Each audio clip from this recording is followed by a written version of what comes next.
Well, so then after your time in Columbia, you come back and you attend a few open tryouts, and one of those open tryouts was with the Royals.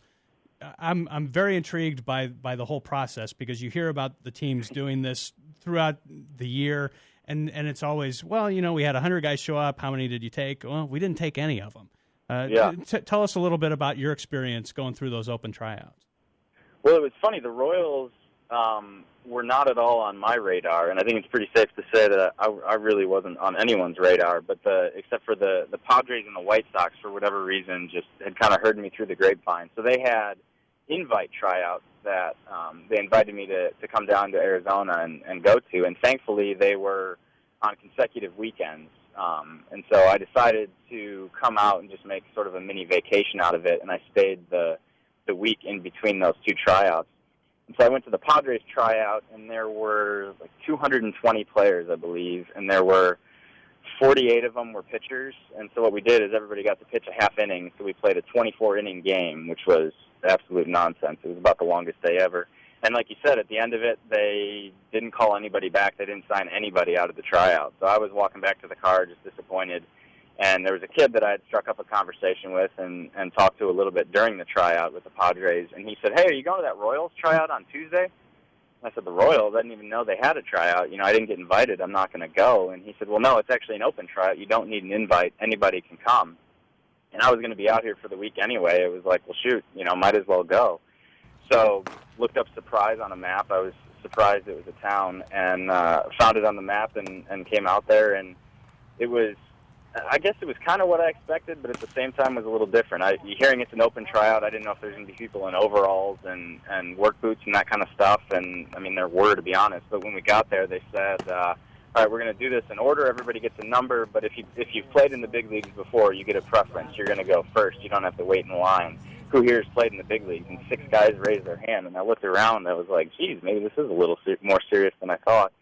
And, it was really a pretty eclectic group between, the 50-year-old guys, just coming kind of for fun, and sure enough, guys that had been in the big leagues before. So anyway, there were 90 guys at the Royals tryout, and I happened to be the one lucky one that got the call the next day. I mean, you truly are a Disney movie. You really are. If you like the movie The Rookie, this has got to be one of the great stories ever. I mean, a kid that's basically a walk-on at Northwestern, plays there for 3 years. Well, really doesn't play. I mean, you wear a jacket, and that jacket I'm sure is enshrined somewhere at your parents' house. You go to Columbia. You go to 2 training camps, and then you 6 guys in the big leagues, and you get a professional contract. That's an amazing story. When we were in Surprise, Chris, you told me that when major league players walk by you, they look at you and they almost think, "Who is that zoo animal?" If you were a zoo animal, what zoo animal would you be? Oh, wow. It would have to be something underwater. I mean, the submarine thing, you got to stick with that. Wow. All right, I'm going to go with this. It's completely random. I saw this online last night. Apparently there's a species of fish they just found that its head is transparent, and the eyeballs are able to spin around 360 degrees and see in any direction.